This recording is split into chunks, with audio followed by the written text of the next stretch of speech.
ബാക്കി ടോപ്പിക്സ് നോക്കാം. അപ്പോൾ ലാസ്റ്റ് നമ്മൾ പഠിച്ചു നിർത്തിയ പ്രധാന ടോപ്പിക് എന്ത് വരുന്നത് ഒരു ഡെറിവേഷൻ ആയിരുന്നു. ലോ ഓഫ് റേഡിയോ ആക്ടിവിറ്റിയുടെ ഡെറിവേഷനും ഹാഫ് ലൈഫിന്റെ ഡെറിവേഷൻ. ഈ ചാപ്റ്ററിലെ മോസ്റ്റ് ഇമ്പോർട്ടൻ്റ് ആയിട്ടുള്ള രണ്ട് ഇക്വേഷനാണ്. അത് ഇന്ന് ന്യൂമറിക്കൽസ് വരാൻ പോകുന്നത് നമുക്കറിയാം, അത് നമ്മൾ ചെയ്യുകയും ചെയ്യുന്നത്. ഇനിയുള്ള കുറച്ച് ബേസിക് ആയിട്ടുള്ള തിയറിറ്റിക്കൽ പാർട്സ് ആണ്. നമുക്ക് എളുപ്പം വായിച്ചു പഠിച്ചു പോകാൻ പറ്റും. ജസ്റ്റ് ആ തിയറി ഒന്ന് ശ്രദ്ധിച്ചാൽ മാത്രം മതി. ഓക്കെ, ഇനി നമ്മൾ പഠിക്കാൻ പോകുന്ന ഐറ്റം ഇതാണ് radio active particles. Okay, radio active particles. അപ്പോൾ റേഡിയോ ആക്റ്റീവ് ആയിട്ടുള്ള മെറ്റീരിയൽസിനെ പറ്റി നമ്മൾ ഒരുപാട് പഠിച്ചു. യുറേനിയം അടക്കമുള്ള മെറ്റീരിയൽ ഉണ്ട്, അവരുടെ ബൈൻഡിങ് എനർജി ഇങ്ങനെയാണ്, അതിൻ്റെ ഗ്രാഫ് അങ്ങനെയാണ് എന്നൊക്കെ പറഞ്ഞ് നമ്മൾ ഒരുപാട് പഠിച്ചു. പക്ഷേ റേഡിയോ ആക്റ്റീവ് പാർട്ടിക്കിൾസ് എന്ന് പറയുന്നത് ഒരു സെപ്പറേറ്റ് കാറ്റഗറിയാണ്. അവരെ പറ്റിയാണ് പഠിക്കാൻ പോകുന്നത്. അവരുടെ പ്രോപ്പർട്ടീസ് ആണ് നമ്മൾ എന്ത് ചെയ്യുന്നത് ആദ്യം ഡിസ്കസ് ചെയ്യാൻ പോകുന്നത്. പ്രോപ്പർട്ടീസ്.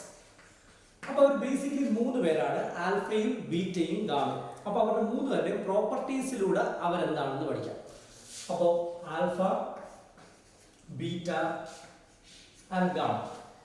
ഓക്കെ, അപ്പോൾ ആദ്യം തന്നെ പഠിക്കേണ്ട അവർ എന്താണ് എന്നതാണ്. അപ്പൊ ആൽഫ എന്ന് പറയുന്നത് it is nothing but A helium nucleus. Alpha helium ആണെന്ന് പഠിച്ചു വെക്കരുത്. ഹീലിയവും ആൽഫയും തമ്മിൽ യാതൊരു ബന്ധവുമില്ല. Helium is an inert gas, അതൊരു നോബിൾ ഗ്യാസ് ആണ്. പക്ഷേ ആൽഫ എന്ന് പറയുന്നത് എന്താണ്, ഒരു റേഡിയോ ആക്റ്റീവ് പാർട്ടിക്കിൾ ആണ്. അവർ പരസ്പരം യാതൊരു ബന്ധവുമില്ല.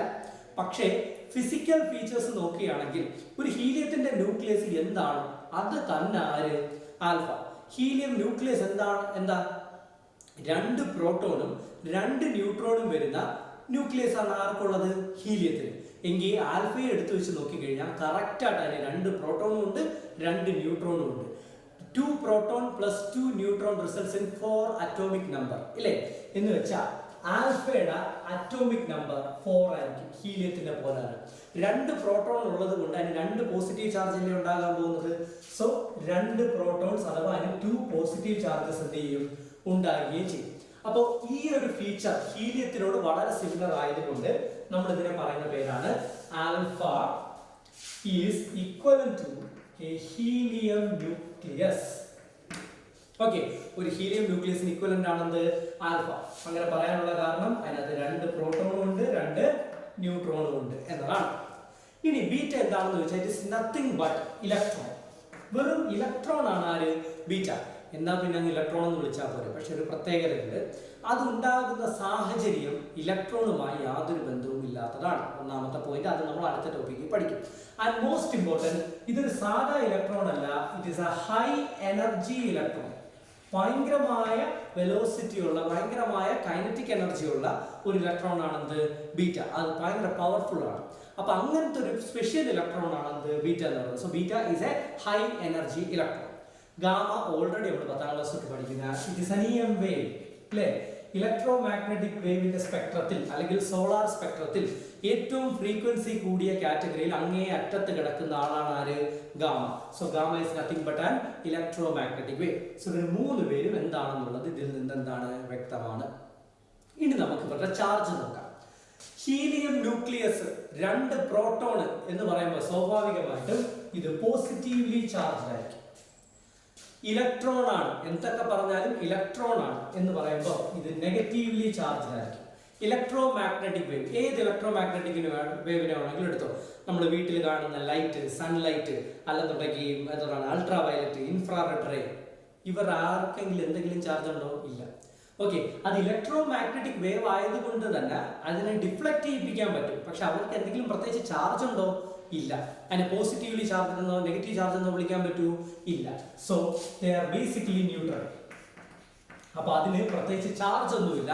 EM waves can be deflected by electric and magnetic fields എന്ന പ്രോപ്പർട്ടി വെച്ചിട്ട് ഇതിനെ എന്ത് ചെയ്യരുത്, തെറ്റിദ്ധരിച്ച് കുളമാക്കരുത്. ഓക്കെ, സോ ഇവരുടെ മൂന്ന് പേരുടെ ചാർജ് എന്ത് ചെയ്തു നമ്മൾ കണ്ടു.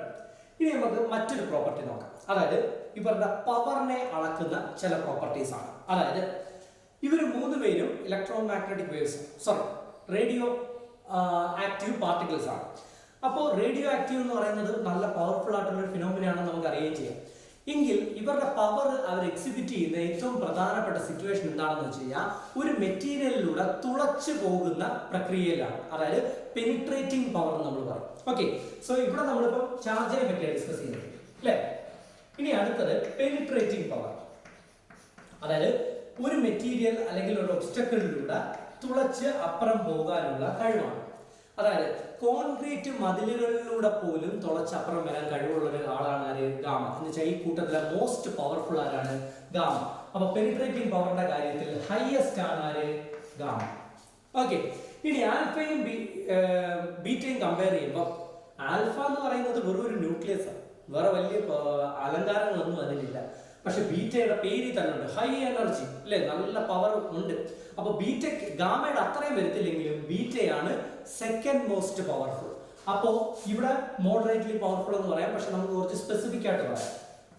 100 ഓഫ് ഗാമ, ഗാമയുടെ 100 പവറാണ് ആർക്ക് വരുന്നത്? ബീറ്റയ്ക്ക്. ഓക്കെ, സോ ഗാമയാണ് മോസ്റ്റ് പവർഫുൾ, അതിന്റെ 100 പവറാണ് ആർക്കുള്ളത്? ബീറ്റയ്ക്കുള്ളത്. And that is a second most powerful wave particle എന്ന് പറയുന്നത്. അപ്പൊ കൂട്ടത്തിൽ ഏറ്റവും ലീസ്റ്റ് പവർഫുൾ ആണ് ആര്? ആൽഫ. അപ്പൊ ഇവിടുത്തെ ലീസ്റ്റ് പെനിട്രേറ്റിംഗ് പവർ ഉള്ളത്, അല്ലെങ്കിൽ കുറച്ചുകൂടെ കൃത്യമായിട്ട് പറഞ്ഞാൽ 100 ദ പവർ ഓഫ് ബീറ്റ. ഗാമയുടെ 100 ബീറ്റയ്ക്കുള്ളൂ, അതിന്റെ 100 ആർക്കുള്ളൂ? ആൽഫയ്ക്കുള്ളൂ. എന്ന് വെച്ചാൽ തീരെ ഇല്ല. ഇത് രണ്ടും കൂടെ ചേർത്താൽ 10,000 വരും. ഓക്കെ, ഗാമയുടെ 10,000 വരും.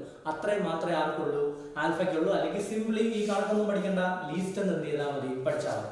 ഓക്കെ, സോ ഇവരുടെ 3 പേരുടെയും ശക്തി പ്രകടനം അത് കാണിക്കുന്ന പ്രോപ്പർട്ടിയാണ് എന്ത്? പെനിട്രേറ്റിംഗ് പ്രോപ്പർട്ടി എന്ന് പറയുന്നത്. ഇനി ഇതിനോട് വളരെ സമാനമായ മറ്റൊരു പ്രോപ്പർട്ടിയാണ് അയോണൈസിംഗ് പ്രോപ്പർട്ടി. അയോൺസ് എന്ന് വെച്ചാൽ എന്താണെന്ന് നമുക്കറിയാം, ചാർജ്ഡ് പാർട്ടിക്കിൾസ്. അപ്പോ വേപ്പറൈസേഷൻ, വേപ്പർ ഉണ്ടാക്കുന്ന പ്രോസസ്സാണ് ആണ് അല്ലെ, സേഷൻ നമ്മൾ അതിന് വേണ്ടി ഉപയോഗിക്കുന്നത്. അപ്പൊ അയോണൈസേഷൻ അയോൺസ് ഉണ്ടാക്കുന്ന പ്രോപ്പർട്ടി ആയിരിക്കും. അപ്പോൾ അയോൺ ഫോർമേഷൻ അതിനെ വിളിക്കുന്ന പേരാണെന്ത്? അയോണൈസേഷൻ. അപ്പോ ഗേഷ്യസ് മോളിക്യൂൾസിനെ അയോൺസ് ആക്കി മാറ്റാനുള്ള കഴിവ് ഇവർക്ക് 3 പേർക്കും ഉണ്ട്. എസ്പെഷ്യലി ഇവരെല്ലാവരും സൺലൈറ്റിന്റെ കൂടെ സാധാരണ നാച്ചുറൽ ആയിട്ട് കയറി വരുന്നവരാണ് ഇവരെല്ലാവരും. ഓക്കെ, അപ്പൊ അറ്റ്മോസ്ഫിയറിൽ ഇവരുടെ പ്രസൻസ് ഉണ്ട്. അപ്പൊ അറ്റ്മോസ്ഫിയർ ഗ്യാസസിലൂടെ ഇത് കടന്നു വരുമ്പോൾ അറ്റ്മോസ്ഫിയറിലെ പല ലെയേഴ്സിലുള്ള പല ഗ്യാസസിനെയും ഇവർ എന്ത് ചെയ്യാറുണ്ട്? അയോൺസ് ആക്കി മാറ്റാറുണ്ട്. അതിന് ഏറ്റവും നല്ല തെളിവാണ് അപ്പർ മോസ്റ്റിലെ അറ്റ്മോസ്ഫിയറിക് ലെയേഴ്സിൽ ഒന്നിന്റെ പേര് തന്നെ അയണോസ്ഫിയർ എന്നാണ്. അതായത് ഇൻകമിംഗ് സോളാർ റേഡിയേഷൻസ് മൂലം അറ്റ്മോസ്ഫിയറിലെ ഗ്യാസസിലെ പലരും ഏറ്റവും കൂടുതൽ അയോൺസ് ആയി മാറി കാണപ്പെടുന്ന ഒരു ലെയറിന്റെ പേരാണെന്ത്? അയോൺ. അത് ആ പരിപാടി മൊത്തം ചെയ്യുന്ന ഇവരാണ്. ഓക്കെ, ഇതിൽ ഏറ്റവും കൂടുതൽ അയണൈസിംഗ് പവർ ഉള്ളത് ആൽഫയ്ക്കാണ്, മറ്റൊന്നും കൊണ്ടല്ല. ഒരു ഗ്യാസിലൂടെ ഗാമ പോകുന്ന എങ്ങനെ? കോൺക്രീറ്റിനെ വരെ തുളച്ചു പോകുന്ന ഐറ്റമാണ്, കയറി ഇറങ്ങി ഒരു പോക്കും. അവിടെ നിന്ന് അയണൈസ് ചെയ്യാനുള്ള ക്ഷമയൊന്നും ആർക്കില്ല, ഗാമയ്ക്കില്ല. പക്ഷെ ആൽഫ നോക്കിയേ, പവർ തീരെയില്ല, എഴഞ്ഞാ പോകുന്നത്. അപ്പൊ പോകുന്ന വഴിക്ക് അയണൈസേഷൻ ഒക്കെ നടത്തിയിട്ട് പോകാനുള്ള ആവശ്യം പോലെ സമയം അദ്ദേഹമുണ്ട്, ആൽഫയുടെ ഉണ്ട്. അപ്പൊ സ്വാഭാവികമായിട്ട് അയണൈസിംഗ് പവർ ഏറ്റവും കൂടുതൽ ഹൈയസ്റ്റ് വരുന്ന എവിടാണ്? ആൽഫ. മിന്നൽ പോലെ പോകുന്നതുകൊണ്ട് തന്നെ ഏറ്റവും കുറവ് എവിടായിരിക്കും? ഗാമയ്ക്ക്. അപ്പൊ ലീസ്റ്റ് എവിടായിരിക്കും? ഗാമയ്ക്ക്. അപ്പൊ ഇതിന്റെ രണ്ടിന്റെ നടുക്കായിരിക്കും ബീറ്റ വരുന്നത്. ഇത് നമുക്ക് ക്ലിയർ ആയിട്ട് മനസ്സിലാക്കാവുന്നതല്ലേ ഉള്ളൂ. സോ ഇവിടെ സെയിം കണക്ക് തന്നെ 100 100th ഓഫ് ദ ഹൈയസ്റ്റ് എന്ന് വെച്ചാൽ 100th ഓഫ് ആൽഫ. അല്ലെങ്കിൽ നിങ്ങൾക്ക് ഈ നമ്പർ പഠിക്കാൻ പ്രയാസമാണെങ്കിൽ ഇങ്ങനെ പറഞ്ഞാൽ അത് less than that of alpha എന്നങ്ങ് പഠിച്ചാലും മതി. ഇതാ ഇവിടെ അതുപോലെ തന്നെ less than that of gamma, ഇവിടെ എന്താണ്? Less than that of alpha എന്ന് മാത്രം എന്ത് ചെയ്താൽ മതി? സ്റ്റേറ്റ്മെന്റ് ആയിട്ട് പഠിച്ചാലും മതി. സോ ആൽഫ ബീറ്റ ഗാമയുടെ പ്രധാനപ്പെട്ട ഒരു 4 പ്രോപ്പർട്ടി നമ്മൾ കണ്ടു.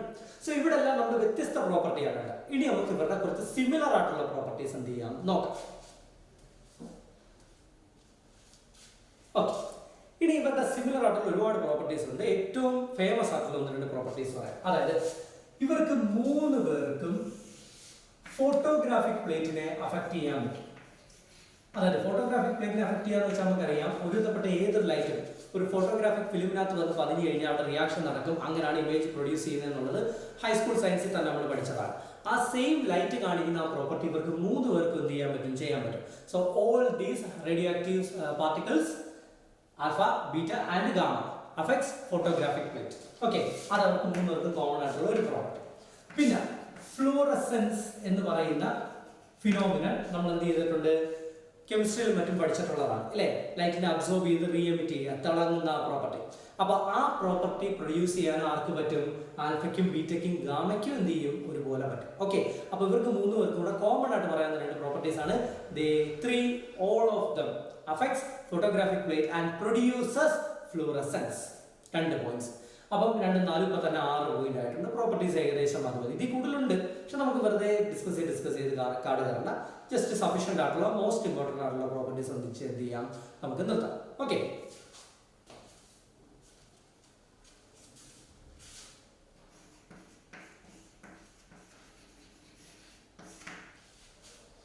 അടുത്ത നമ്മൾ പഠിക്കാൻ പോകുന്ന പ്രോപ്പർട്ടിയാണ് ആൽഫയും ബീറ്റയും ഗാമയും. ഇവരെങ്ങനെയാണ് ഉണ്ടാകുന്നത്? ഇപ്പൊ അവർ എന്താണ് ഏതാണെന്നുള്ളതാണ് നമ്മൾ പഠിച്ചത്. ഇനി ഇവരെ എങ്ങനെ പ്രൊഡ്യൂസ് ചെയ്യുന്നതാണ്. ആ ഫിനോമിനയ്ക്ക് പറയുന്ന പേരാണ് ഡീകേ, റേഡിയോ ആക്റ്റീവ് ഡീകേ, അല്ലെങ്കിൽ the decay of radio active particles. എങ്ങനെയാണെങ്കിലും നമുക്ക് എന്ത് ചെയ്യാൻ പറയാം. അപ്പോൾ ഈ ഡീകേ എന്ന് പറയുന്നത് നമുക്കറിയാം, റേഡിയോ ആക്ടിവിറ്റി എന്ന് പറയുന്നത് തന്നെ ഡീകേ പ്രോസസ്സാണ്, ഇല്ലേ? സ്വയം ഇല്ലാണ്ടാവുന്ന പ്രോസസ്സാണ്. ആ പ്രോസസ്സിന്റെ ഭാഗമായി തന്നെയാണ് ആര് വരുന്നത്? ആൽഫയും ബീറ്റയും ഗാമയും വരുന്ന അവർ വരുന്ന സന്ദർഭങ്ങളാണ് നമ്മൾ നോക്കാൻ പോകുന്നത്. ഓക്കെ, സോ ആദ്യം നമുക്ക് ആൽഫയുടെ കാര്യം നോക്കാം. And it is known as alpha decay. Alpha ഉണ്ടാകുന്ന പ്രോസസ്സിന്റെ പേര് ആൽഫ ഡീകേ. ഓക്കെ, അപ്പൊ ആൽഫ ഡീകേ എങ്ങനെ ഉണ്ടാകുന്നതെന്ന് വെച്ചാൽ ആൽഫയുടെ ബേസിക് സ്ട്രക്ചർ നമുക്ക് ആദ്യം ഒന്ന് പറയാം. ആൽഫ 4 2 ആണെന്ന് നമുക്കറിയാം, അല്ലേ? ചില ടെക്സ്റ്റ് ബുക്കുകാർ ഇവിടെ ആൽഫ എല്ലാം ഇടുന്ന HE ഹീലിയം തന്നെയാണ് ഇടുന്നത്. Because it is equivalent to a helium എന്നുള്ളത് നമുക്കറിയാം, അതുകൊണ്ടാണ്. സോ എങ്ങനെ ഇട്ടാലും എന്താണ് കറക്റ്റ്. ഓക്കെ, സോ ഒരു ആൽഫ പാർട്ടിക്കിൾ ഒരു റേഡിയോ ആക്റ്റീവ് മെറ്റീരിയലിൽ നിന്ന് പുറത്തേക്ക് വരും. ഓക്കെ, അപ്പൊ റേഡിയോ ആക്റ്റീവ് മെറ്റീരിയൽ നമുക്ക് എടുക്കാം X. ഈ എക്സിൽ നിന്ന് ആൽഫ എന്ത് ചെയ്യാണ്? പുറത്തോട്ട് വരിക. അപ്പോൾ റേഡിയോ ആക്റ്റീവ് മെറ്റീരിയൽ ഇത് യുറേനിയം, തോറിയം, പൊളോണിയം ആര് വേണമെങ്കിലും ആവാം. എന്ന് വെച്ചാൽ പീരിയോഡിക് ടേബിളിലുള്ള ഏതൊരു എലമെന്റ് ആണ് എന്ന് പറയുമ്പോൾ അതിനൊരു അറ്റോമിക് മാസ് നമ്പറും ഉണ്ട്, അതിന് ഒരു അറ്റോമിക് നമ്പറും ഉണ്ട്. ഓക്കെ, ഇതിൽ നിന്നാണ് ആൽഫ പുറത്തോട്ട് വരുന്നത്. ഓക്കെ, ഇതാ ആലോചിച്ച്, ഈ അറ്റോമിക് നമ്പറിൽ നിന്നല്ലേ 4 പേര് ഇതായി പോയത്. ആൽഫ എന്ന് വെച്ചാൽ 2 പ്രോട്ടോണും 2 ന്യൂട്രോണും ആണെന്ന് നമുക്കറിയാം. ഓക്കെ, ഈ 4 പേര് എവിടെ നിന്നാണ് വന്നത്? ഈ എയിൽ നിന്നാണ്. അപ്പൊ എയിൽ ഇപ്പൊ 4 പേരുടെ കുറവുണ്ടായില്ലേ, ഇല്ലേ? എങ്കിലല്ലേ ഈ സൈഡ് ബാലൻസ്ഡ് ആവും. പ്രോഡക്റ്റ് സൈഡും റിയാക്ടന്റ് സൈഡും എന്ത് ചെയ്യണം? മാസിൽ ബാലൻസ് ചെയ്യണം, അല്ലെങ്കിൽ law of conservation of mass തെറ്റും. അപ്പോ ഇവിടെ 4 പോയെങ്കിൽ അത് എവിടുന്നാ പോയത്? എയിൽ നിന്ന്. അപ്പൊ എയുടെ ഇപ്പോഴത്തെ വാല്യൂ A-4 ആയിരിക്കും. ഓക്കെ, അതുപോലെ തന്നെ ഈ 2 പ്രോട്ടോണിന്റെ നമ്പർ എന്ന് വെച്ചാൽ അറ്റോമിക് നമ്പറാ. അപ്പൊ ഇസഡിൽ നിന്നല്ലേ ഈ 2 പോയത്. അപ്പൊ സ്വാഭാവികമായിട്ട് ഇസഡ് മാറിയിട്ടുണ്ടായിരിക്കും, ഇറ്റ് ബിക്കംസ് Z-2. അവിടാണ് പ്രശ്നം. അറ്റോമിക് നമ്പർ എന്ന് പറയുന്നത് ഒരു എലമെന്റിന്റെ ഐഡന്റിറ്റിയാണ്.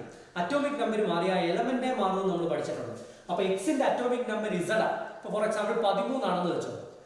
ഇപ്പൊ ഇവിടെ വരാൻ പോകുന്നതിന്റെ അറ്റോമിക് നമ്പർ Z-2 ആ. Z-2 13 - 2 11.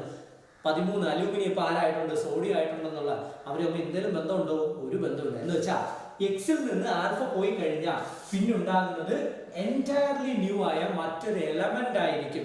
So X becomes an another element Y accompanied by the release of alpha. Okay, ഇപ്പൊ റൈറ്റ് സൈഡ് ലെഫ്റ്റ് സൈഡ് എന്തായി? ബാലൻസ്ഡ് ആയി തീർന്നില്ല. ഇവിടെ ഒരു ചെറിയ മാസ് ഡിഫക്റ്റ് നമ്മൾ ഓൾറെഡി പഠിച്ച കൺസെപ്റ്റ്. ഈ സൈഡിലെ ടോട്ടൽ മാസ് ഈ സൈഡിലെ ടോട്ടൽ മാസ് തമ്മിൽ ഒരു സ്ലൈറ്റ് വേരിയേഷൻ ഉണ്ടാവും. ആ മാസ് എനർജിയെ കൺവേർട്ട് ചെയ്യപ്പെടും. അതാണ് ബൈൻഡിങ് എനർജി. നമ്മൾ പഠിച്ചതാണ് ഐൻസ്റ്റൈൻ്റെ ഇക്വേഷൻ E=mc². സോ ഇവിടെ കുറച്ച് എനർജിയും കൂടെ എന്ത് ചെയ്യും? വരും. അത്രയൊന്നും ഇല്ലെങ്കിൽ കുറച്ച് എനർജി എന്ത് ചെയ്യും? ഇവിടെ വരും. സോ ആൽഫ ഡീക്കേയുടെ ബേസിക് ഇക്വേഷൻ ആണ്. ഓക്കെ, ഈ ഇക്വേഷൻ ഇതേപടി എഴുതാനും ഇത് ബാലൻസ് ചെയ്യാനും ഈ എക്സ് എന്ന എലമെന്റ് തന്നിട്ട് Y കണ്ടുപിടിക്കാനും ഇങ്ങനെ എല്ലാ തരത്തിലുള്ള ചോദ്യങ്ങളും CBSE ചോദിച്ചിട്ടുണ്ട്.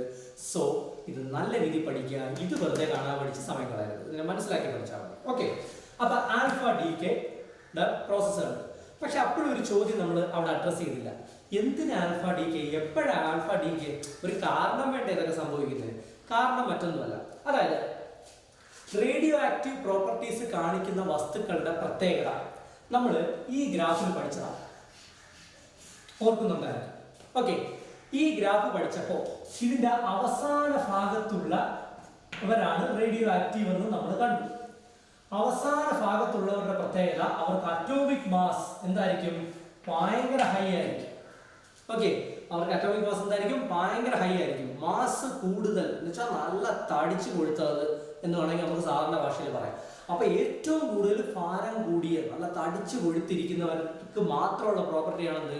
Radio activity. എന്ന് വെച്ച് കഴിഞ്ഞാൽ ഡീകേ ഇല്ലാണ്ടാകുക സ്വയം. അത് മനുഷ്യരുടെ ഇടയിലും ഉണ്ട്.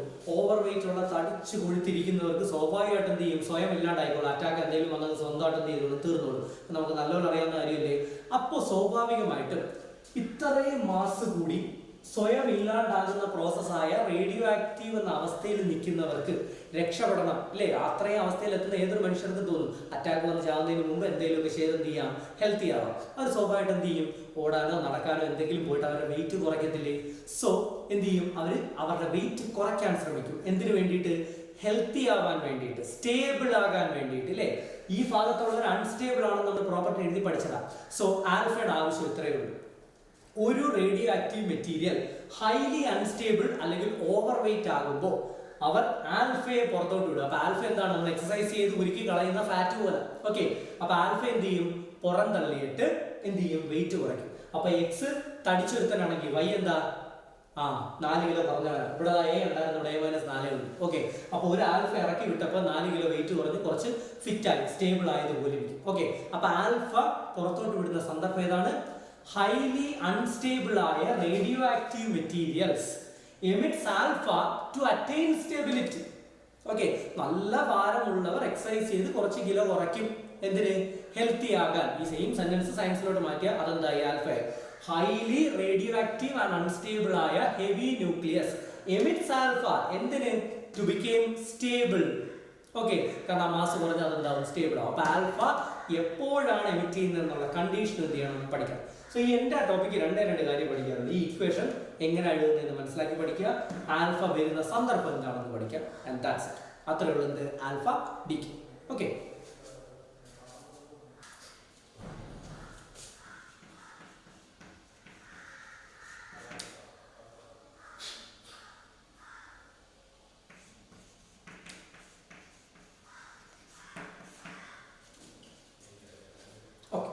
അപ്പൊ ആൽഫ കഴിഞ്ഞു. ഇനി അടുത്ത ഏതാ? ബീറ്റ. അപ്പൊ ബീറ്റ എപ്പോഴാണ് എമിറ്റ് ചെയ്യുന്നത്, അതാണ് നമ്മൾ അടുത്ത നോക്കാൻ പോകുന്ന സന്ദർഭം എന്ന് പറയുന്നത്. ഓക്കെ, അപ്പൊ ബീറ്റ ഡിക്ക് എപ്പോഴാണ് സംഭവിക്കുന്നത് നമുക്ക് നോക്കാം. അപ്പോൾ നേരത്തെ എടുത്ത പോലെ തന്നെ ഒരു റേഡിയോ ആക്റ്റീവ് മെറ്റീരിയൽ എടുക്കാം. എ ഇസഡ്, അറ്റോമിക് മാസ് എയും ഇസഡ് അറ്റോമിക് നമ്പറും ഉള്ള ഒരു മെറ്റീരിയൽ, റേഡിയോ ആക്റ്റീവ് മെറ്റീരിയൽ എടുക്കും. ഇത് ബീറ്റ എമിറ്റ് ചെയ്യാണെന്ന് വെക്കുക. ബീറ്റ ടെക്നിക്കലി എന്തുവാണെന്ന് നമ്മൾ പഠിച്ചത്? ഇലക്ട്രോൺ. ഇലക്ട്രോൺ എന്ന് വെച്ചാൽ എന്താണ്? ഒരു മൈനസ് ചാർജ് മാത്രമുള്ള ഒരു വസ്തു. ഒരു മൈനസ് ചാർജ് മാത്രമുള്ള ഒരു വസ്തു. ഓക്കെ, അതിന് അറ്റോമിക് മാസ് ഉണ്ടോ? ഇലക്ട്രോണിന് മാസ് ഉണ്ട്. പക്ഷെ അറ്റോമിക് മാസിന്റെ definition number of proton plus number of exactly neutron ആണ്. അതിനകത്ത് ഇലക്ട്രോൺ വരത്തില്ലല്ലോ അല്ലേ? ഈ കിടക്കുന്ന ബീറ്റയുടെ യഥാർത്ഥ രൂപം എന്തുവാ? It is electron. Okay, beta എന്ന് വേണ്ട, ഇലക്ട്രോൺ എന്ന് തന്നെ കേട്ടോ, നോ പ്രോബ്ലം. ഓക്കെ, അപ്പൊ ഇലക്ട്രോൺ എന്ന് പറയുന്നത് അറ്റോമിക് മാസ് ഇല്ലാത്തൊരു സാധനം. കാരണം atomic mass is number of neutron and proton. അതിനകത്ത് ഇലക്ട്രോൺ ഇല്ല. സോ അവിടെ എന്ത് വരും? 0 വരും. പക്ഷെ ഇലക്ട്രോണിന് ഒരു ചാർജ് ഉണ്ട്, ആൻഡ് ദാറ്റ് ഈസ് -1. ഓക്കെ, അപ്പോ പ്ലസ് ഇവിടെ പുതിയൊരു എലമെന്റ് y വരുന്നത് വെച്ചു. ഇവിടെ എ, ഇവിടെ 0. അപ്പൊ എക്ക് എന്തെങ്കിലും മാറ്റം വരും? ഇല്ല. ഇലക്ട്രോൺ പോകുമ്പോൾ പ്രോട്ടോണിനും കുറവൊന്നും വന്നില്ല, ന്യൂട്രോണിനും കുറവൊന്നും വന്നില്ല. അപ്പൊ സ്വാഭാവികമായിട്ട് എക്ക് യാതൊരു മാറ്റവും ഇല്ല. ഒരു നെഗറ്റീവ് ചാർജ് ആയി ഇപ്പൊ പുറത്തോട്ടിറങ്ങി പോയത് ഇല്ലയോ? ഒരു നെഗറ്റീവ് ചാർജ് പോയാൽ അത് ഒരു പോസിറ്റീവ് ചാർജിന് ഇക്വലന്റ് ആണ് എന്ന് നമ്മൾ ഹൈസ്കൂൾ തൊട്ടേ കേൾക്കുന്നത് അല്ലേ? ഒരു നെഗറ്റീവ് ഉള്ളപ്പം അത് നെഗറ്റീവ് പോയി കഴിഞ്ഞാൽ അതിന്റെ സ്ഥാനത്ത് എന്ത് വരും? പോസിറ്റീവ് വരും. അപ്പൊ ഒരു നെഗറ്റീവ് പോയ സ്ഥിതിക്ക് ഇവിടെ ഒരു പോസിറ്റീവ് അഡീഷണൽ വരത്തില്ലേ? ഇവിടുത്തെ പോസിറ്റീവ് ആരാ? പ്രോട്ടോൺ. പ്രോട്ടോൺ പറഞ്ഞ അഡീഷണൽ വന്നു കഴിഞ്ഞാൽ അറ്റോമിക് നമ്പർ ആണ് പ്രോട്ടോൺ. അപ്പോൾ ഇവിടെ Z+1 എന്ന് വരും. ഓക്കെ, അപ്പൊ രാമായണം പാരായണം ചെയ്യുന്നത് പോലെ ഈ ഇക്വേഷൻ Z+1 എന്ന് പഠിക്കരുത്. ഇത് വന്ന ലോജിക്ക് തന്നെ മനസ്സിലാക്കി പഠിക്കുക. Because most probably you are going to get an indirect question from this. Okay, so ഇവിടെ വരെ കിട്ടി. നേരത്തെ പറഞ്ഞ പോലെ തന്നെ ഇവർ തമ്മിൽ ഒരു ചെറിയ മാസ് ഡിഫക്റ്റ് വരും. അപ്പൊ എനർജി റിലീസ് ഉണ്ടാകും. അപ്പൊ ഇവിടെ എന്തും കൂടെ വരും? ഒരു സ്മോൾ എമൗണ്ട് ഓഫ് എനർജി കൂടെ വരും. And that's the equation for beta decay. Okay, അപ്പൊ ബീറ്റ ഡികെ നമ്മൾ കണ്ടേ. ഇനി അറിയേണ്ടത് എന്താണ്? ബീറ്റ ഡികെ അല്ലെങ്കിൽ ഇത് നടക്കുന്ന സന്ദർഭം ഏതെന്നാണ് എന്ത് ചെയ്യേണ്ടത്? നമുക്ക് അറിയേണ്ടത്. അത് എങ്ങനെയെന്ന് നമുക്ക് നോക്കാം. ഓക്കെ, അതിന് എക്സാമ്പിൾ നമുക്ക് എടുക്കാം. ഒരു ന്യൂക്ലിയസ് ഫോർ എക്സാമ്പിൾ ഈ എക്സ് ആണെന്ന് വെച്ചു. ഇതിനകത്ത് കുറെ പ്രോട്ടോണും ഉണ്ട്, കുറെ ന്യൂട്രോണും ഉണ്ട്. ചില എലമെന്റ്സ് നോക്കിക്കഴിഞ്ഞാൽ പ്രോട്ടോണിന്റെ ന്യൂട്രോണിന്റെ എണ്ണം ഈക്വൽ ആയിരിക്കും അല്ലെങ്കിൽ വളരെ ക്ലോസ് ആയിരിക്കും. ഇപ്പോൾ ഫോർ എക്സാമ്പിൾ നമ്മൾ കാർബൺ 12 നമ്മൾ ഓൾറെഡി പഠിച്ച 6 പ്രോട്ടോണും 6 ന്യൂട്രോണും ഈക്വൽ അല്ലേ? അതുപോലെ തന്നെ ഹൈഡ്രജൻ, ഹീലിയം തുടങ്ങിയ സ്മോൾ ആയിട്ടുള്ള എല്ലാ ആറ്റംസിനകത്തും പ്രോട്ടോണിന്റെ ന്യൂട്രോണിന്റെ എണ്ണം ഒന്ന് ഈക്വൽ ആയിരിക്കും അല്ലെങ്കിൽ വളരെ അടുത്തടുത്തായിരിക്കും. അവർ ഹൈലി സ്റ്റേബിളുമാണ്. പക്ഷേ ചില എലമെന്റ്സിനകത്ത് പ്രോട്ടോണിന്റെയും ന്യൂട്രോണിന്റെയും എണ്ണം കമ്പയർ ചെയ്യുമ്പോൾ ഒരെണ്ണത്തിന്റെ എണ്ണം ഭയങ്കര കൂടുതലും ഒരെണ്ണത്തിന്റെ എണ്ണം ഭയങ്കര കുറവുമായിരിക്കും. അപ്പോൾ ഉണ്ടാകുന്ന പ്രശ്നം എന്താണെന്ന് വെച്ചാൽ ഇതിൽ ഒരാൾക്കേ ഉള്ളൂ ചാർജ്. അപ്പൊ പ്രോട്ടോണിന്റെ എണ്ണം ഭയങ്കരമായിട്ട് കുറഞ്ഞിട്ട് ന്യൂട്രോണിന്റെ എണ്ണം അങ്ങ് കൂടിക്കഴിഞ്ഞാൽ മാസ് ഹൈയും ചാർജ് വളരെ ലോയും ആവും. അപ്പൊ മാസ് ടു ചാർജ് റേഷ്യോ എന്ത് ചെയ്യും? ഭയങ്കരമായിട്ട് എന്ത് ചെയ്യും? ഷിഫ്റ്റ് ചെയ്യും. ഇനി നേരെ തിരിച്ച് പ്രോട്ടോൺ ഒരുപാടായിട്ട് ന്യൂട്രോൺ അങ്ങ് കുറഞ്ഞാലോ? ഇപ്പം ചാർജ് എന്ത് ചെയ്യും? ഭയങ്കരമായിട്ട് കൂടും. എന്നാ മാസ് എന്താ നേരത്തെ പോലെ തന്നെ നിൽക്കുകയും ചെയ്യും. So charge to mass ratio ഒന്നി ഭയങ്കര ഹൈയോ അല്ലെങ്കിൽ ഭയങ്കര ലോയോ ആകും. എപ്പോ? പ്രോട്ടോണിന്റെ ന്യൂട്രോണിന്റെ എണ്ണങ്ങൾ തമ്മിൽ ഭയങ്കരമായ വ്യത്യാസമുണ്ടെങ്കിൽ. Okay, so the inequality between the number of protons and number of neutrons results in an instability.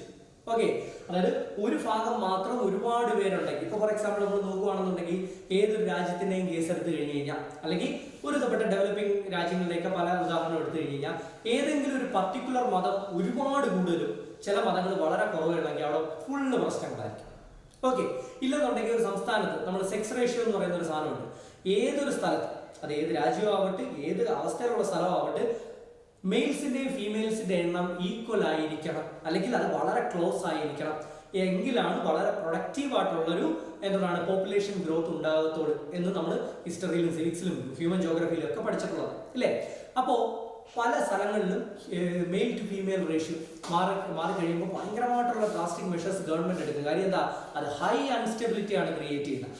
അപ്പോൾ ഒരു പക്ഷം മാത്രം മെജോറിറ്റി ആകുന്നത്, മറ്റേത് മൈനോറിറ്റി ആകുന്നത് ഏതൊരു സന്ദർഭത്തിലും പ്രശ്നം തന്നെയാണ്. ഓക്കെ, അതൊരു സമൂഹത്തിലാണെങ്കിലും ശരി, ഒരു ന്യൂക്ലിയസിന്റെ അകത്താണെങ്കിലും ശരി. ഓക്കെ, അപ്പൊ പ്രോട്ടോണിന്റെയും ന്യൂട്രോണിന്റെയും എണ്ണം ഏകദേശം അടുത്തടുത്ത് വരുന്നതാണ് ഇതിന് സൗകര്യവും ഇതിന് സമാധാനവും. അത് അല്ലാതെ വരുന്ന സന്ദർഭം, അതാണ് ബീറ്റ പുറത്ത് വരുന്ന സന്ദർഭം. എപ്പോഴാണ്? പ്രോട്ടോണിന്റെയും ന്യൂട്രോണിന്റെയും ratio either too high or too low വന്നാൽ ആ സമയം സ്റ്റെബിലിറ്റി കൈവരിക്കാൻ വേണ്ടിയിട്ടാണ് എന്ത് പ്രൊഡ്യൂസ് ചെയ്യുന്നത്? ബീറ്റ പ്രൊഡ്യൂസ് ചെയ്യുന്നത്. ഇനി നമുക്ക് ആ ബീറ്റ എങ്ങനെയാ പ്രൊഡ്യൂസ് ചെയ്യുന്നത് നോക്കാം. അതായത് ന്യൂക്ലിയസ് ചെയ്യുന്ന ഇത്രയേ ഉള്ളൂ. ഈ അൺസ്റ്റേബിൾ ആയ ന്യൂക്ലിയസ്, അതായത് പ്രോട്ടോണിന്റെയും ന്യൂട്രോണിന്റെ എണ്ണം ഭയങ്കര വ്യത്യാസമുള്ള ഒരു ന്യൂക്ലിയസിലുള്ള ഒരു ന്യൂട്രോണിനെ എടുക്കും. എന്നിട്ട് ന്യൂക്ലിയസ് തന്നെ ആ ന്യൂട്രോണിനെ തല്ലിപ്പൊട്ടിക്കും. ഒരു ന്യൂട്രോൺ രണ്ടായിട്ട് പിളർക്കും. ഈ പിളർന്നു വരുന്ന ഒരു ഭാഗം പ്രോട്ടോൺ, കൃത്യമായി പറഞ്ഞാൽ പോസിട്രോൺ ആണ്. ഇപ്പൊ എളുപ്പത്തിന് വേണ്ടി അതിനെ പ്രോട്ടോൺ ആയിട്ട് തന്നെ കൺസിഡർ ചെയ്തോ. ഈ ഭാഗം എന്ന് പറയുന്നത് ഇലക്ട്രോൺ ആയിരിക്കും. അപ്പൊ ആലോചിക്കേ, ഒരു ന്യൂട്രോൺ പൊട്ടിയില്ല, തേങ്ങ പൊട്ടിക്കുന്നത് പൊട്ടിയിട്ട് ഇതിപ്പോ എന്താ? പ്രോട്ടോൺ. ഇതിപ്പോ എന്താ? ഇലക്ട്രോൺ. പ്രോട്ടോൺ വന്നുകൊണ്ട് കുഴപ്പമില്ല, ന്യൂക്ലിയസിനകത്ത് അല്ലെങ്കിലും പ്രോട്ടോൺ ഉണ്ട്. അപ്പൊ ആ കൂട്ടത്തിൽ കൂടിക്കോളും. ഇലക്ട്രോൺ ഒരിക്കലും ഉണ്ടാകാൻ പാടില്ലാത്ത സ്ഥലങ്ങളിലൊന്നാണ് എന്ത്? ന്യൂക്ലിയസിന്റെ അകം. അപ്പൊ ഇലക്ട്രോണിനെ ഇവിടെ വെച്ചോണ്ടിരിക്കാൻ പറ്റുമോ?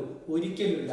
അപ്പൊ ഈ ഇലക്ട്രോണിനെ അപ്പോഴേ പറഞ്ഞ് പുറത്തു വിടും. ഓക്കെ, ഈ ഇലക്ട്രോൺ ആണ് നിങ്ങൾ ഈ കാണുന്ന ബീറ്റ. അപ്പോ ഈ പറയുന്ന പ്രോട്ടോൺ ന്യൂട്രോൺ അന്തരം പരിഹരിക്കാൻ ന്യൂക്ലിയസ് ചെയ്യുന്ന പരിഹാര മാർഗം ന്യൂട്രോണിനെ പൊട്ടിക്കുക. അത് പൊട്ടിക്കുമ്പോൾ പ്രോട്ടോൺ അഥവാ പോസിട്രോണും ഇലക്ട്രോണും ഫോം ചെയ്യും.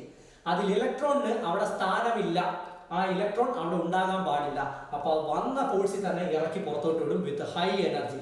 അങ്ങനെ പുറത്തോട്ട് ഇറങ്ങി വരുന്ന ആ ഇലക്ട്രോൺ ആണ് ശരിക്കും ആര്? ബീറ്റ. അപ്പൊ ബീറ്റ ഉണ്ടാകുന്ന സന്ദർഭം നല്ലപോലെ ആലോചിക്കുക. ബീറ്റ ഉണ്ടാകുന്ന സന്ദർഭം എന്താണ്? when there is a very big difference between the number of protons and neutrons. To mitigate that difference, അല്ലെങ്കിൽ ആ ബാലൻസ് ക്രിയേറ്റ് ചെയ്യാൻ, okay, the proton to neutron ratio balance ചെയ്യാൻ വേണ്ടിയിട്ട് a neutron is splitted into a proton and electron, and that electron gets emitted out of the nucleus with a high energy, and that particular electron is the beta. Beta decay. Okay.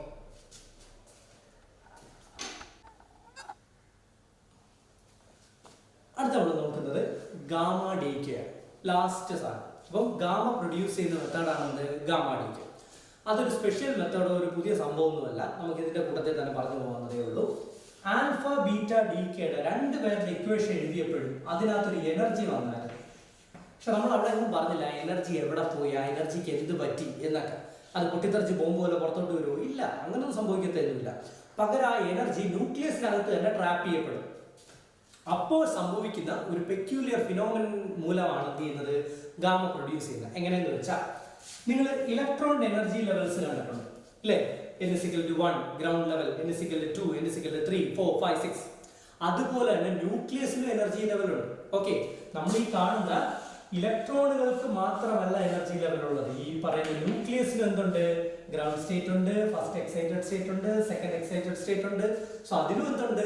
ഇങ്ങനത്തെ സ്റ്റേറ്റുകളുണ്ട്.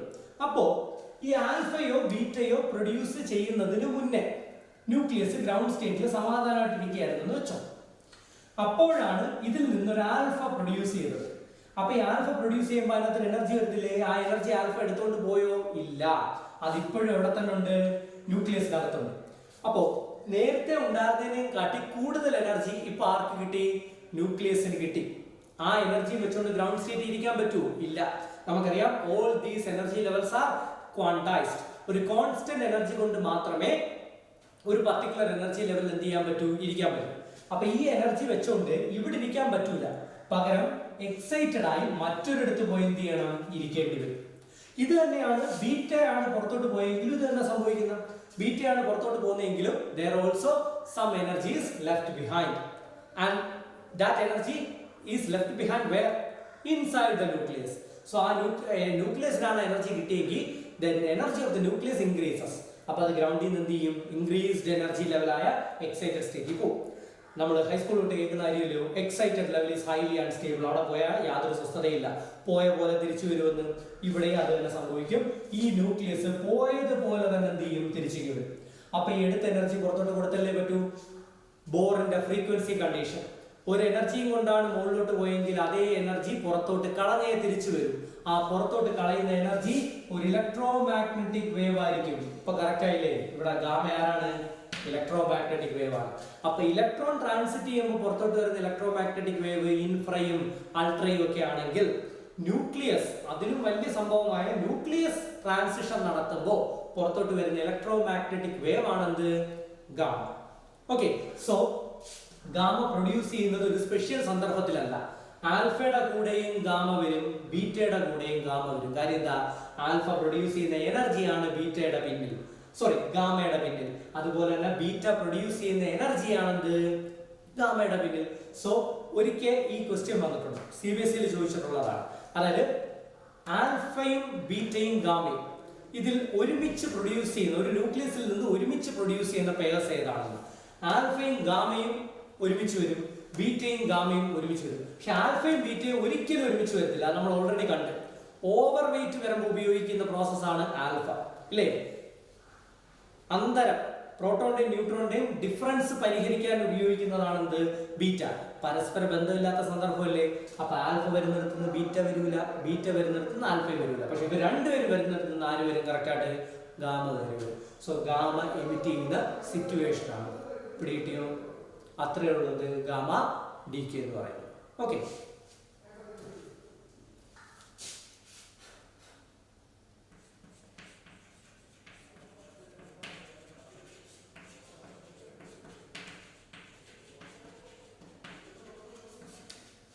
അതായത് നമ്മൾ alpha beta decay ഈ topic പഠിക്കുമ്പോൾ അതിൻ്റെ കൂടെ just ഒന്ന് അറിഞ്ഞിരിക്കാൻ വേണ്ടി മാത്രം പഠിക്കേണ്ട ഒരു ടേം ആണ് ന്യൂട്രീനോ. അതിന് രണ്ട് വേർഷൻസ് ഉണ്ട്. നമ്മൾ പോസിറ്റീവ് നെഗറ്റീവ് എന്ന് പറയുന്നത് പോലെ, അല്ലെങ്കിൽ പോസിട്രോൺ എന്താണ് ഇലക്ട്രോൺ എന്ന് പറയുന്നത് പോലെ, അതിന്റെ രണ്ടിന്റെ അങ്ങോട്ടും ഇങ്ങോട്ടുള്ള കൗണ്ടർ പാർട്സ് ആണെന്ത്? ന്യൂട്രീനോയും ആന്റി ന്യൂട്രീനോയും. ഇനി സ്പിൻ ഡിഫറൻസ് വെച്ചിട്ടാണ് നമ്മൾ ആ പേരുകൾ എന്ത് ചെയ്യുന്നത്? തരംതിരിക്കുന്നത്. അപ്പൊ ന്യൂട്രീനോ ആന്റി ന്യൂട്രീനോ രണ്ടായിട്ട് പഠിക്കേണ്ട, രണ്ടിന്റെ പ്രോപ്പർട്ടി നമുക്ക് ഏകദേശം ഒരേപോലെ എന്ത് ചെയ്യാം? പഠിക്കാം. അതായത് ബീറ്റ ഡീക്കയുടെ ഇക്വേഷൻ നമ്മൾ നേരത്തെ എഴുതി, ഒന്നും കൂടെ റെഫർ ചെയ്യാനായിട്ടില്ല. ഒരു എലമെന്റിൽ നിന്ന് ബീറ്റ പ്രൊഡ്യൂസ് ചെയ്യുകയാണെങ്കിൽ അതിന്റെ കൂടെ കുറച്ച് എനർജി വരും, തീർന്നില്ല. അതിന്റെ കൂടെ ന്യൂട്രീനോയും കൂടെ എന്ത് ചെയ്യും? ഇറങ്ങി വരും. ന്യൂട്രീനോയോ അല്ലെങ്കിൽ മണ്ടേ വരയിട്ട ആന്റി ന്യൂട്രീനോ. അപ്പൊ ഈ ബീറ്റ ഡീകേ നടക്കുമ്പോൾ ന്യൂട്രീനോ അതിന്റെ കൂടെ വരും, ഒരു അഡീഷണൽ ബൈ പ്രോഡക്റ്റ് എന്ത് ചെയ്യും? പ്രൊഡ്യൂസ് ചെയ്യും. ഇതെന്തുകൊണ്ട് ഞാൻ നേരത്തെ പറഞ്ഞില്ലെന്ന് വെച്ചാൽ അത് സെപ്പറേറ്റ് ഓർക്കാൻ, എടുത്തു പറയാൻ വേണ്ടി മാറ്റി വെച്ച ടോപ്പിക്കാണ്. കാരണം ആദ്യമായി ബീറ്റയെ സയന്റിസ്റ്റുകൾ ഡിസ്കവർ ചെയ്തപ്പോഴും ഇതിനെ കണ്ടില്ല. അതായത് ഞാൻ നേരത്തെ നിങ്ങളെ പഠിപ്പിച്ച ഈ ഫോർമാറ്റിലാണ് സയന്റിസ്റ്റുകൾ ഇതിനെ കണ്ടത്. പക്ഷേ ഈ പുറത്തോട്ട് വന്ന ബീറ്റ എടുത്തു വെച്ച് എക്സ്പെരിമെന്റ്സും ഒബ്സർവേഷൻസും നടത്തിയപ്പോൾ ഒരു കാര്യം കണ്ടു. എന്തെന്ന് വെച്ചാൽ ഈ ബീറ്റയുടെ എനർജി ഗ്രാഫ് അവർ പ്രെഡിക്റ്റ് ചെയ്യുന്നത് ഒരു കോൺസ്റ്റന്റ് എനർജി ഗ്രാഫ് ആയിരിക്കും എന്നായിരുന്നു. പക്ഷേ ലഭിച്ചത് ഇങ്ങനത്തെ ഒരു ഗ്രാഫായിരുന്നു. ഓക്കെ, എന്തുകൊണ്ട് കോൺസ്റ്റന്റ് എന്ന് വെച്ച് കഴിഞ്ഞ് കഴിഞ്ഞാൽ ഈ പറയുന്ന എക്സ് എന്ന എലമെന്റിനകത്തത് ന്യൂട്രോണിനെ രണ്ടായിട്ട് പൊട്ടിച്ചാണ് ഇതൊക്കെ എടുക്കുന്നത് നമ്മൾ പറഞ്ഞില്ലേ. അപ്പൊ അത് തോന്നിയ അളവിൽ നടക്കുന്ന പ്രോസസ് അല്ല. അപ്പൊ ഒരു പർട്ടിക്കുലർ എലമെന്റിൽ നിന്ന് വരുന്ന ബീറ്റ എല്ലാ ബീറ്റ എന്തായിരിക്കണം? ഐഡന്റിക്കൽ ആയിരിക്കണം. അപ്പൊ ഐഡന്റിക്കൽ ആയിട്ടുള്ള ബീറ്റ പാർട്ടിക്കിൾസ് എല്ലാം ഒരേ എനർജി ലെവൽ ആയിരിക്കണ്ടേ. അപ്പൊ സ്വാഭാവികമായിട്ട് കിട്ടുന്ന വര എന്തായിരിക്കണം? A constant. പക്ഷെ അവർ ഒബ്സർവ് ചെയ്തപ്പം കിട്ടിയത് ഇതാ. ഓക്കെ, പല പല വേരിയിങ് വാല്യൂ, ഇൻക്രീസിങ് വാല്യൂസ് ഉണ്ട്, ഡിക്രീസിങ് വാല്യൂസ് ഉണ്ട്. പൊതുവെ ഇങ്ങനത്തെ ഗ്രാഫുകൾ വേവ് നേച്ചർ ഉള്ളവർക്ക് മാത്രമാണ് എന്ത് ചെയ്യുന്നത്? വരുന്നത്. അപ്പൊ അവർക്ക് മനസ്സിലായി ഇവിടെ എന്തോ ഒരു സംഭവം മിസ്സിംഗ് ഉണ്ട്. അങ്ങനെ അവർ കുറേയും കൂടെ വീണ്ടും ഇതിന്റെ മണ്ടയിൽ പഠനം നടത്തിയിട്ട് പിൽക്കാലത്താണ് ഇതിനെപ്പറ്റി കണ്ടുപിടിക്കുന്നത്. അങ്ങനെ തന്നെ ഞാൻ എടുത്തു പറയാൻ കാരണം ഇന്നും റൈറ്റ് നൗ നമ്മൾ സംസാരിച്ചുകൊണ്ടിരിക്കുമ്പോഴും സയന്റിസ്റ്റുകൾക്ക് ഇപ്പോഴും വലിയ അറിവൊന്നും അധികം കിട്ടിയിട്ടില്ലാത്ത സ്പെഷ്യൽ പാർട്ടിക്കിൾസിന്റെ കാറ്റഗറിയിലാണ് ഇത് വരുന്നത്. ഇപ്പോഴും വേൾഡ് വൈഡ് ഇന്ത്യ അടക്കമുള്ള എല്ലാ രാജ്യങ്ങളും ഇതിനെപ്പറ്റി കൂടുതലായിട്ട് പഠിക്കാൻ ശ്രമിച്ചുകൊണ്ടിരിക്കുക. അതിന്റെ ഭാഗമാണ് വളരെ റീസെന്റ് ഇയേഴ്സിൽ, കഴിഞ്ഞ വർഷം മറ്റോ ലൈക്ക് പാസ്റ്റ് 2 ഇയേഴ്സിന്റെ ഇടയിൽ ഏറ്റവും ഫേമസ് ആയിട്ടുള്ള ഇതിനെപ്പറ്റി മാത്രം പഠിക്കാനുള്ള ഒരു project, neutrino project India launch ചെയ്തു. അത് വേറെ ഒന്നുമല്ല, നമ്മുടെ തമിഴ്നാട്ടിലെ തേനി എന്ന സ്ഥലത്താണ് അതിന്റെ ലബോറട്ടറി. അവിടെ ഉള്ളൊരു മലയുടെ താഴെ അണ്ടർഗ്രൗണ്ടിൽ, ഓക്കെ, ബോധിമല എന്ന് പറയുന്നൊരു മലയുടെ താഴെ എത്രയോ അടി താഴെയാണ് ആ ലബോറട്ടറി കിട്ടുന്നത്. അതെന്താ? മണ്ടയിൽ വേറെ സ്ഥലമില്ലാഞ്ഞിട്ടാ. അവിടാണ് നിങ്ങൾ ഇതിന്റെ പ്രോപ്പർട്ടി പഠിക്കാൻ പോകുന്നത്. നേരത്തെ സയന്റിസ്റ്റുകൾ ഇതിനെ കണ്ടില്ല എന്ന് ഞാൻ പറഞ്ഞില്ലയോ? എന്തുകൊണ്ട് കണ്ടില്ല? അവർക്ക് പഠിക്കാൻ കഴിവില്ലാഞ്ഞിട്ടാ? അല്ല. Neutrino is A special particle എന്നല്ലേ പറഞ്ഞ. It is A chargeless and massless particle. എന്ന് വെച്ചാൽ നമ്മൾ എന്ന് വെച്ചാൽ മനുഷ്യർ ഡിസൈൻ ചെയ്തിട്ടുള്ള അല്ലെങ്കിൽ ഇൻവെന്റ് ചെയ്തിട്ടുള്ള എല്ലാ പാർട്ടിക്കിൾ ഡിറ്റക്ടേഴ്സും ഒന്നീ മാസ് ഉള്ള പാർട്ടിക്കിളിനെ ആയിരിക്കും ഡിറ്റക്ട് ചെയ്യുന്നത്, അല്ലെങ്കിൽ ചാർജ് ഉള്ള പാർട്ടിക്കിളിനെ ആയിരിക്കും ഡിറ്റക്ട് ചെയ്യുന്നത്. ഫോർ എക്സാമ്പിൾ നമ്മൾ പഠിച്ചിട്ടുള്ള സൈക്ലോട്രോൺ പോലുള്ള സാധനങ്ങൾ. പക്ഷെ ഈ കേസിൽ നോക്കിയേ, ഇതിനാണെങ്കിൽ മാസും ഇല്ല ചാർജും ഇല്ല, പിന്നെ എന്തോ എടുത്ത് വെച്ച് ഡിറ്റക്ട് ചെയ്യാറ്. സോ അതുകൊണ്ടായിരുന്നു ആ സമയത്തിന് ഡിറ്റക്ട് ചെയ്യാൻ ഒരുപാട് എന്ത് ചെയ്തത്? ബുദ്ധിമുട്ടിയത്. അപ്പോൾ വളരെ റീസെന്റ് ആയിട്ട് മാത്രമാണ് എന്ത് ചെയ്തത്? ഇതിനെപ്പറ്റി കൂടുതലായിട്ട് പഠിക്കാൻ പറ്റിയതും. ഇപ്പോഴും അതധികം പഠിച്ചിട്ടില്ല എന്നതിന്റെ തെളിവാണ് ഇന്ത്യ പോലും അതിനെ പഠിക്കാൻ ഒരു ലാബ് കിട്ടുന്നതേ ഉള്ളൂ. ഓക്കെ, അത് ലോഞ്ച് ചെയ്തിട്ടില്ല. അതിന്റെ പ്രോജക്റ്റ് എന്ത് ചെയ്യുന്നത്? ഇനിഷ്യേറ്റ് ചെയ്തിട്ട് വർക്ക് നടക്കുന്നതേ ഉള്ളൂ. ഇനി ഇത് എന്തിനാ അണ്ടർഗ്രൗണ്ടിൽ വെക്കുന്നതെന്ന് വെച്ച് കഴിഞ്ഞാൽ, ഇത് സർഫസ് ലെവലിലാണ് ഈ ലാബ് കിട്ടുന്നതെന്നുണ്ടെങ്കിൽ എക്സ്റ്റേണൽ സണ്ണിന്റെ റേഡിയേഷനൊപ്പം വരുന്ന കോസ്മിക് റേഡിയേഷൻസും അതുപോലുള്ള എല്ലാ റേഡിയേഷനും ഇതുവഴി അങ്ങോട്ടും ഇങ്ങോട്ടും പൊയ്ക്കൊണ്ടിരിക്കുകയായിരിക്കും. അതിനിടയിൽ ഇത്ര ടൈനിയും ചാർജസും മാസ്ലെസ്സുമായ ഒരു പാർട്ടിക്കിളിനെ ഡിറ്റക്ട് ചെയ്യാനും പഠിക്കാനും എക്സ്ട്രീംലി ഡിഫിക്കൽട്ട് ആണ്. അപ്പോൾ അണ്ടർഗ്രൗണ്ടിൽ ഈ എക്സ്റ്റേണൽ റേസിന്റെയും റേഡിയേഷൻസിന്റെയും പ്രസൻസ് കുറയുമ്പോൾ ഇതിനെപ്പറ്റി പഠിക്കാൻ പറ്റും. അതുകൊണ്ടാണ് അണ്ടർഗ്രൗണ്ട് ലാബ് എന്ത് ചെയ്യുന്നത്? കിട്ടുന്നത്. ഓക്കെ, അപ്പൊ ലാബും ബോധിഹില്ലും തേനിയും നിങ്ങൾ പഠിക്കേണ്ട. നിങ്ങൾ പഠിക്കേണ്ടത് എന്താണ്? ഇതിന്റെ കൂടെ വരുന്ന ഒരു ബൈ പ്രോഡക്റ്റ് ആണെന്ത്? ന്യൂട്രീനോ അഥവാ ആന്റി ന്യൂട്രീനോ. ഈ ന്യൂട്രീനോയ്ക്കും കൂടെ എനർജി ഷെയർ ചെയ്ത് കൊടുക്കുന്നതുകൊണ്ടാണ് ബീറ്റയ്ക്ക് എന്ത് ചെയ്യുന്നത്? എനർജി വേരി ചെയ്യുന്നത്. സോ ബീറ്റയുടെ എനർജി വേരി ചെയ്യാനുള്ള കാരണം because a neutrino or anti-neutrino is produced along with the beta decay and the energy produced is shared between these two. അതുകൊണ്ടാണ് എന്ത് ചെയ്യുന്നത്? ഇങ്ങനെ വേരി ചെയ്യുന്നത്. ഇനി ന്യൂട്രീനോ എന്താണെന്ന് ചോദിച്ചാൽ എന്താ? It is A chargeless massless particle. അത്രയും മാത്രം എന്ത് ചെയ്താൽ ന്യൂട്രീനെ പറ്റി പഠിച്ചാൽ. ഓക്കെ, അപ്പൊ ബീറ്റയുടെ കൂടെ പഠിക്കേണ്ട, സെപ്പറേറ്റ് ആയിട്ട് തന്നെ അതിനെ പറ്റി എന്ത് ചെയ്താൽ നോട്ട് ചെയ്താൽ. ഓക്കെ, ഇപ്പൊ കംപ്ലീറ്റ് ആയിട്ട് alpha beta gamma the entire topic is over. Okay,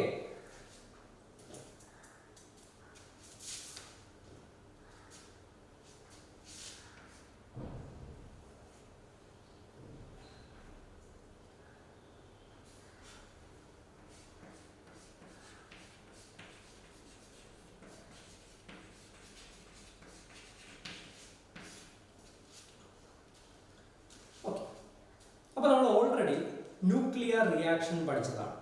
controlled chain reaction, uncontrolled chain reaction, fission, fusion, ഇതെല്ലാം നമ്മൾ പഠിച്ചത്. ഹൈസ്കൂളിലും പഠിച്ചത്, ഈ ചാപ്റ്ററിലും പഠിച്ചത്.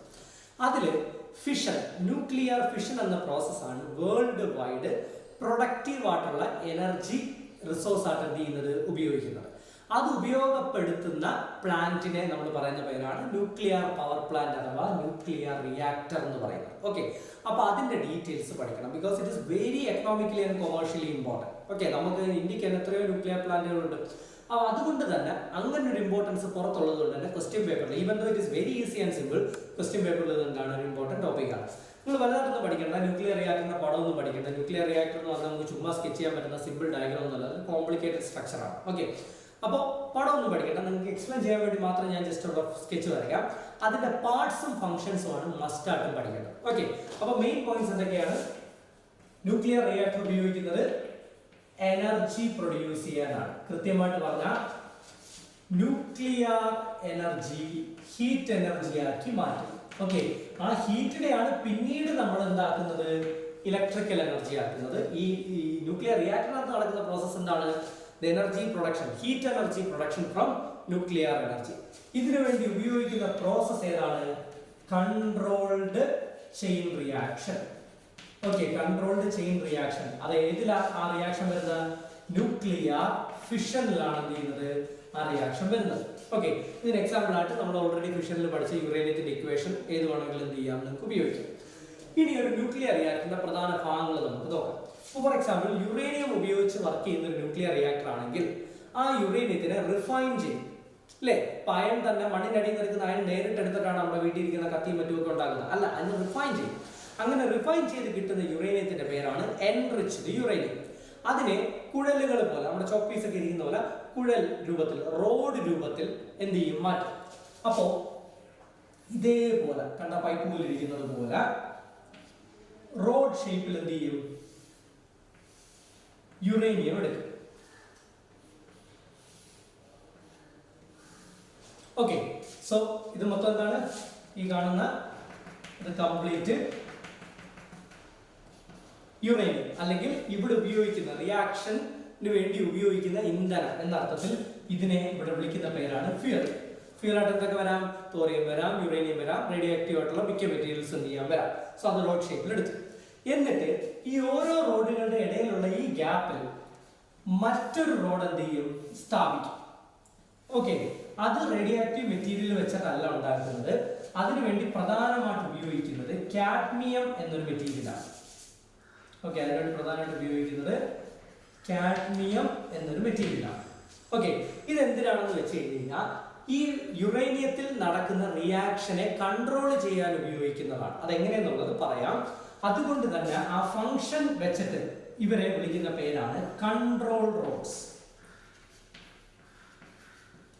ഓക്കെ, അപ്പൊ കൺട്രോൾ റോഡ്സ് എന്താ അതിന്റെ ഉപയോഗം?